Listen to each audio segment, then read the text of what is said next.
York City. It's fantastic.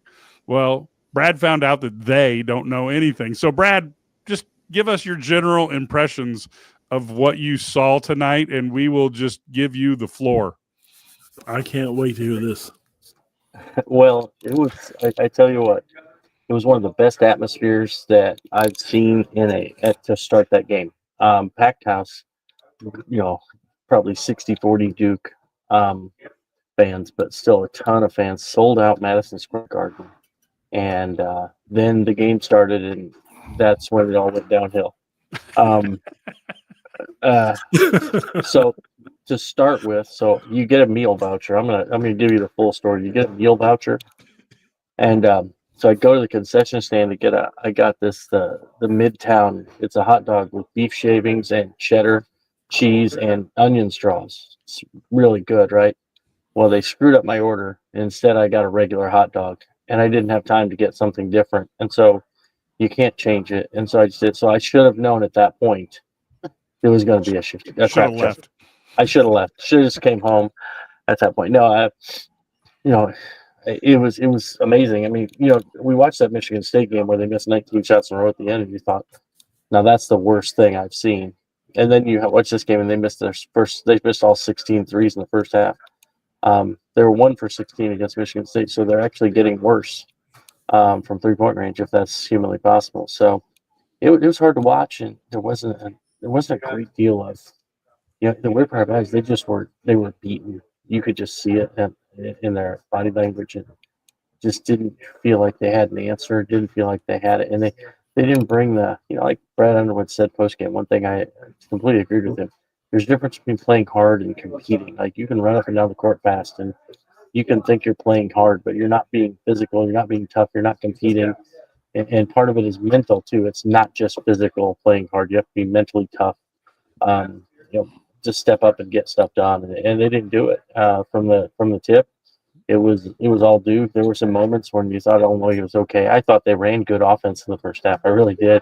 Although I still understand there was one play where, like, KJ drove to the basket, and it was like a guard in front of him, and he just threw it out for a three, to a 20% 3-point shooter, which is half the team, and they miss it, and it's just like, well, just take the 2 points. I mean, it was stunning to me, some of that stuff that happened, but at the end of the day, they're going to play that way, and that's just what they do, and it is what it is, and we asked about it, and that's. Brad liked the looks they got and said they just have to step up and make them. He said these guys can shoot. They're just not doing it. He's starting to get a little frustrated. You can tell. Had a little bit more. He had a little more chippiness and anger in the post game. So that was that. And then when Horshack hit the step back three, I think it was like one of the most embarrassing things I've ever seen as in person. It was hard to watch. I mean, I might as well have gone out there and just played, because if Horshack can play, I can play. Let me ask Sturdy, because he's got background, but and I'll go on mute. But Sturdy, did he say anything post game about the defensive end of the floor? Because I understand that they're not a great shooting team, and I understand that there's an offensive gap between the fans and Underwood at this point. I don't even really care. They gave up 110 tonight and acted like, for me, and I've said it in the postgame, they acted like they did. Everybody except Bam seemed to not give a darn on that end of the floor. Did he say anything on the defensive end about what he was not thrilled about there? Yeah, I've got the video up on my Twitter, also on my YouTube, and IlliniGuys.com should be up there soon. But he mentioned a couple of things. He talked about how they didn't fight through screens well. They didn't. There were problems. They actually, the first half, they said they actually held them to 38% shooting on their first shot. But they gave up, 11 second, or that was more than that, was it 13 second chance points. And so they got beat to the basket. So he wasn't the initial defense in the first half. He thought was okay. Second half, they got beat in transition, didn't get up and down the floor, got beat on cuts. So he's very disappointed in the second half defense, for sure. But thought they just needed to rebound better in the first half, and it would have looked a lot better. And like you said, if they make 5 of 16 from 3 in the first half, they're down by 2. And if they get a few rebounds, they're ahead. So. But yeah, the defense is definitely. I agree with you, Matt. The defense is my biggest issue right now. The offense is, you can say it's hot shooting, cold shooting, whatever. But at the end of the day, you got to guard people. If you don't guard people, you're not going to be successful. And if you remember when they got in the funk in the middle of last year, in that, they had that Minnesota game when they gave up it was like 110 to 105 or something. I don't remember what the final was, but it was crazy. And that's the kind of game they have to win almost now because they're not guarding anybody, and so they're going to have to get figured out. They did a little bit in the postseason in the Big Ten postseason last year. So, but that team was older. This team is not, and I think that's another issue. He brought up that, and then a lack of practice. It's hard to really scheme things when so yesterday was the first day since the Washington game that they have had everyone who's going to play in the game actually practice the day before the game. So you're talking going back to January, what was that, 4th? So it's really stunning when you think about how little practice time they've had together. And I think that does, sometimes on offense you can run some things and get some stuff, but on defense you have to have that cohesion, and they do not have it at all. And also, Morez Johnson brings something that they don't have. The rim protection, the rebounding, the just energy, and just the effort that he brings on the floor. And that's not an excuse because you didn't play him much early in the season either, and you did better than this. So they just have to figure it out. And it's not they're going to play a team that can really score the ball on Tuesday in Iowa. And although they don't guard anybody, they can score. So you better bring a little bit of defense. Yeah, because that 0 for 17 isn't going to play well, and even against Iowa. No, not at all. The other thing, he did mention how the defense doesn't have the same bite it did as well, and so I think I agree with him there. They still seem to have that kind of. So, I don't know. It's just it's not playing hard, but there's not an edge, and I think some of it is they try not to foul. I think when you're trying not to foul, sometimes you don't play as hard. You just gotta go play, and that's where they've gotten themselves in a bind. Is there's not that. They're not making that extra play. They're not getting to that extra pass. They're not getting tips on passes. Really outside of Boswell, who, he actually did a really good job on flag tonight, and he tipped many balls away, made, disrupted things. But everybody else pretty much, those guys got whatever they wanted. I mean, they could just get wherever they wanted on the floor, get everything done they wanted to get done. And, it was pretty easy for Duke. Yeah, I agree, Sturdy. I thought if anybody, proved themselves well tonight on a national stage, it was Bam. Like if he earned his team meal, and if he wants to pull an Ayo Dosunmu and chew everybody else out in that locker room, he fully earned it tonight. Because I agree. I thought, look, Cooper Flag is what he is. I thought he made it difficult on Cooper tonight.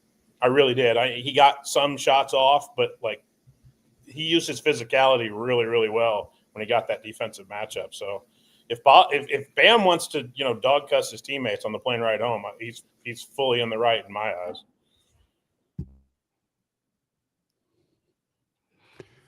Yeah, I'll comment on that real quick. Brad mentioned that Bam's the guy who really did a good job, trying to lead them and talk to them after the game, and so so I agree with you, Matt. I thought he's the guy who has to be a leader, and I think he tried to tonight. The other thing that we didn't really mention is with so many missed shots, I think sometimes it's becoming mental and it's affecting their energy on the defensive end. Guys miss shots. Yeah, see, kid, you are smart. And so they guys miss shots, and then they take it down to the defensive end, and then it's like woe is me, and it's like their dog died instead of okay, well, I missed that shot, so now I'm gonna get a stop and get a rebound, and we're gonna go down there and I'm gonna make the next one. And that's that mental toughness. That's that kind of that attitude that you have to have if you want to be successful. So where does this team go from here? Because they're in. It's assumed that they're going to be in the NCAA tournament, but at the rate they're playing, you could also see them, without being careful, they could lose their way through the rest of their schedule here. What do you see as a way forward? Because they've got to start getting some answers because they're running out of time. Yeah, no question. I agree. They are. They're going to go home, get home at 3 a.m., and then have to make that make a decision what they're going to do with I forgot how to get ready for Iowa. I mean, that's just the reality of it. There's no rest. You got to keep going, keep grinding, and find the next make the next game. So I think the biggest thing is they just have to start having.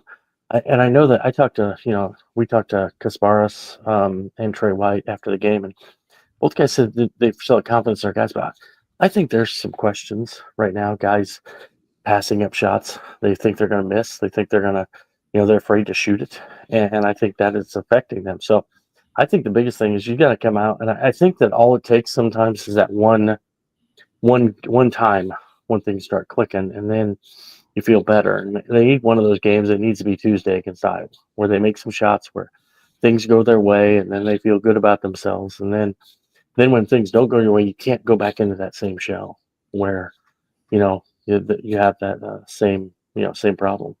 Mike, you asked about what they can do, what they should do. Truthfully, nothing's going to change. The X's and O's, the defenses are going to change. The offensive schemes are going to change. This sounds really childish and third gradish, if you will. They just need some luck.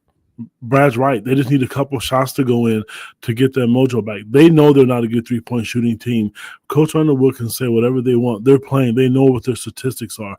When the games are over, the players get a statistics sheet, and they see them. They know they can't put them in the ocean. They just need some luck. They need something to go their way. When that's going to happen, it may not happen the rest of the season, but it better be happening quick, because if you look at their schedule, I believe it's Iowa, I think there's Michigan and Purdue. They literally could give up 100 points to all three of those teams. If I'm missing a team, I apologize. So they need some luck. Yeah, and they have to hope Iowa doesn't shoot like Iowa. That's what scares me a little bit, because Iowa can shoot. Brad, any other thoughts that you want to go through?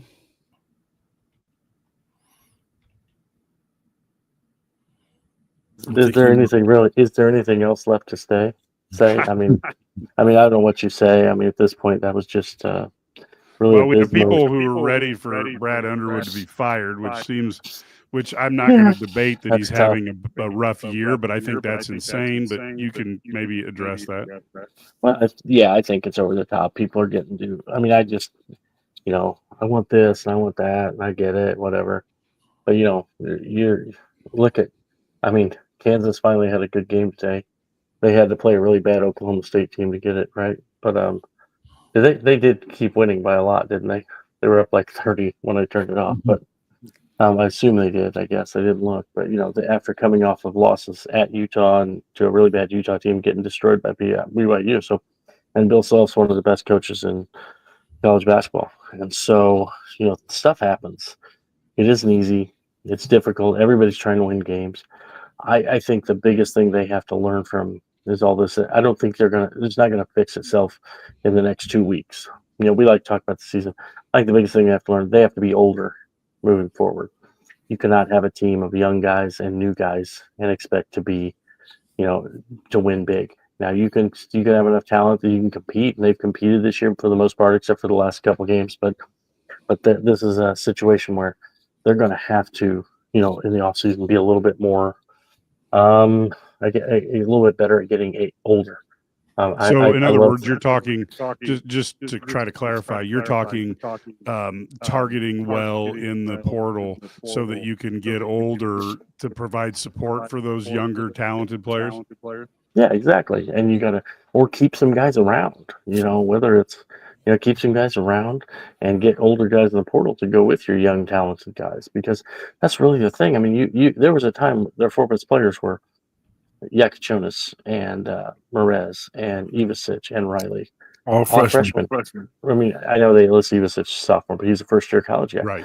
So when your four best players are first-year college guys, why are we shocked that they're going to struggle? Because now it works better when you're Duke and you have, a guy who's a generational talent in Cooper Flagg who makes everybody better. But it's not realistic to expect every team to be able to do that.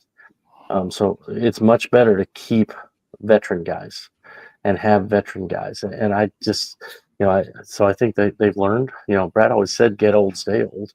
And then this year they decided, but I think this year was also coming off last year. They really went all in last year to be successful. they brought in, whether it's a Justin Herman, Quincy Guerrier, in addition to Marcus Damask, and they had Terrence Shannon. They gave him, good NIL money, and then you had brought in, you had Colin Hawkins, who's old. And they went old, trying to be successful last year, but then this year, of course, now then you lose some of those guys that are off the bench, and you have all the guys who graduate. Now this is where you're stuck. Sturdy, let me ask you, I may be on this island here, but we heard all of preseason about, positional size and shooting, what they were looking for in the season, right? Does there need to be a philosophical change too, in the sense that I don't think bringing in a defensive first guy, whether it's on the perimeter or whether it's in the paint, is necessarily a bad thing. I find it almost hilarious that Duke thought it was okay to have Mason Gillis in their 7, 8, 9-man rotation this year. Like, they're going to be a 1 seed, and everybody knows Mason Gillis isn't going to fill it up, but he's going to do winning things. Like, he's going to play defense, he's going to rebound, he's going to give you toughness, he's going to give you sandpaper. Like, that's the whole Michigan State team. I mean, am I on an island here, or would it be fundamentally okay for Illinois to maybe bring in a guy that doesn't need the basketball when they go portaling? Ty Rogers. Well, yeah, he decided to redshirt, so I don't know. I mean, I don't disagree with you. And there's been a lot of games. And it wouldn't. Here's the thing. The only way Illinois is winning tonight is if they do hit like 50% from three. If they're 13 out of 26 from three, it's a different game, obviously. We can say, well, that's only 33 points. But no, it would have been a different game, obviously, because in the first half, if they hit, they're 8 of 16 from three and they have, 24 more points, they're ahead, right? So I think that's the only way they were going to beat Duke tonight. And they didn't. And so they're not going to. But there's been games when that toughness would have been a key for them, whether it's getting a rebound against Tennessee, whether it's I think Ty Rogers could have been that guy. And I agree with you. They need some guys, and that's where Mariz Johnson was supposed to kind of help too. And now you don't have him either. So yeah, it's they've got a lot of. They were going to play. They basically built this season around having 0.2 guards that can get downhill and find spray it shooters. That they do it and they spray it to make missers instead. I guess they're shooters. They're just not makers, and that's the issue. Yeah. So going to go around the horn here. We'll let Matt, any final thoughts, then we'll go Ked and Brad, and then we'll wrap up after that. Well, I think there's going to be a lot of talk, that probably already is in our message boards, about offense and how they're not making shots, and they're not doing this and they're not doing that. First of all, I mean, Sturdy can tell me I'm wrong because he was there, but it sure seemed to me like offensively, especially in the first half, where I thought the game was at least somewhat competitive at times.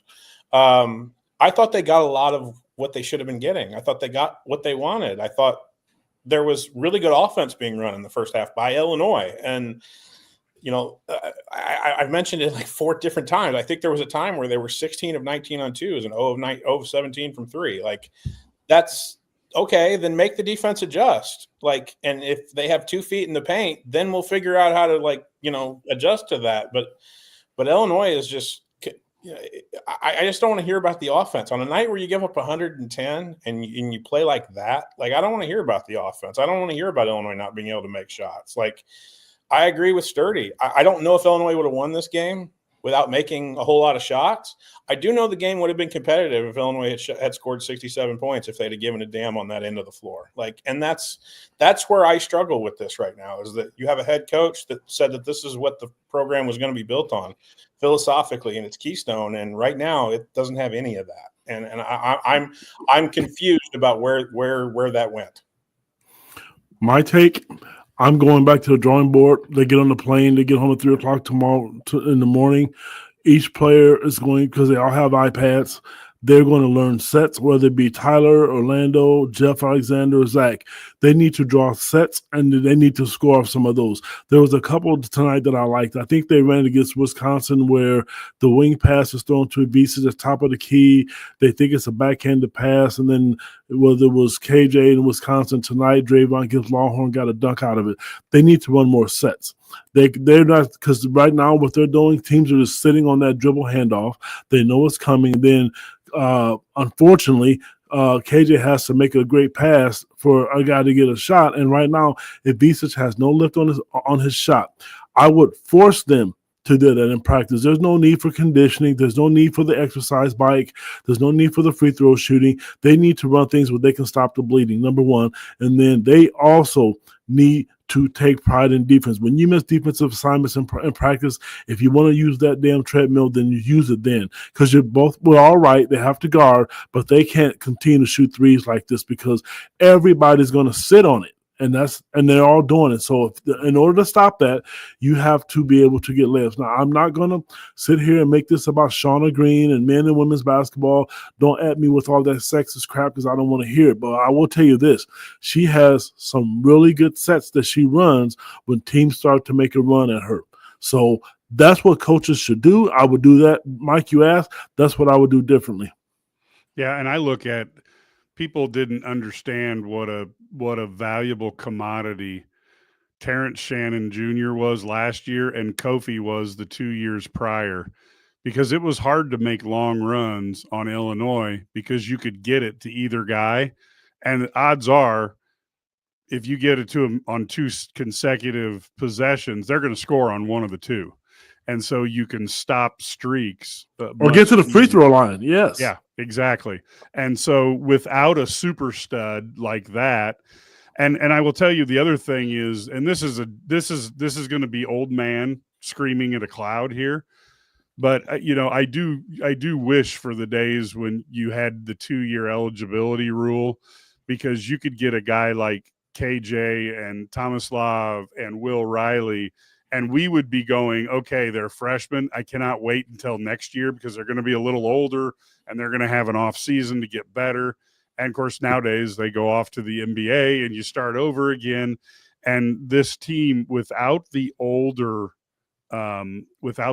players really reminds me of a Kentucky team, which, Calipari got run out of town because he couldn't figure out how to win with young kids.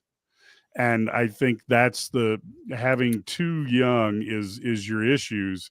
And you have to get, you have to get some experience in there, and which means you retain your players so you don't chase off 4 of them or 5 of them. You also make sure when you're in the portal, you get people with the experience that you want. And then the other part about the portal that nobody really talks about is people can list a bunch of individuals who were in the portal for other teams and they haven't had their return on investment.